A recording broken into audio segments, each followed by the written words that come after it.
তো তোমরা জানো কালকে পয়লা বৈশাখ, তাই পয়লা বৈশাখের জন্য ছুটি আছে অফিস, আর সবারই ছুটি থাকে পয়লা বৈশাখে।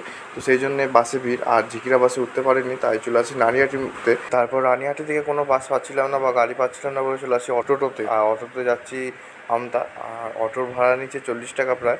তো অনেকটা একটু বেশি মতো লাগছে, কিন্তু কিছু করার নেই। আর ঝিকিরা বাসের অবস্থা একটু হচ্ছে, গেট বন্ধ চলছে এখনও।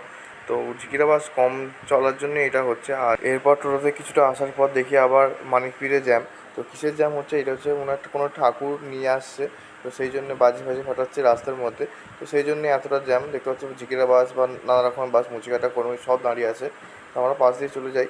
তো তারপর চলে আসি আমতাতে। আর আমতা হচ্ছে রেল স্টেশনে যাওয়ার রাস্তাটা, তার ঠিক উল্টো দিকেই একটা খাবারের দোকান আছে, তো সেখানটা দাঁড়িয়ে আছে। আর ওদিকটা হচ্ছে কলাতলা। আর এই দোকানটা থেকে কিছু কিনে নিই, কারণ খুব খিদে পেয়ে গেছিলো। তাই কাকে বলে একটা এগরোল করে দাও।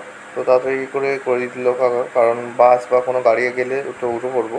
তো সেই মতো করে দিয়েছে কাকা। তো এইটার দাম নিল 35 টাকার মতো। তো কিছুক্ষণ ওয়েট করার পর গাড়িতে বসছিলাম, তো দেখলাম বাস আসছে, তো ঝিকিরা বাসে উঠে পড়লাম। তো ঝিকিরা বাসে উঠে পড়ার পর সিট পেয়ে গেছি।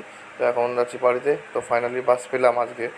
আর এখন দেখতে পাচ্ছি রাস্তা ফাঁকা মোটামুটি, কারণ রাত হয়ে গেছে, ভালোই দেরি হয়ে গেল একটু। তো তোমাদের সঙ্গে আজকে শেয়ার করলাম ডেলি ব্লগের ছোট্ট পার্ট। তো আজকের মতো ছিল, টাটা।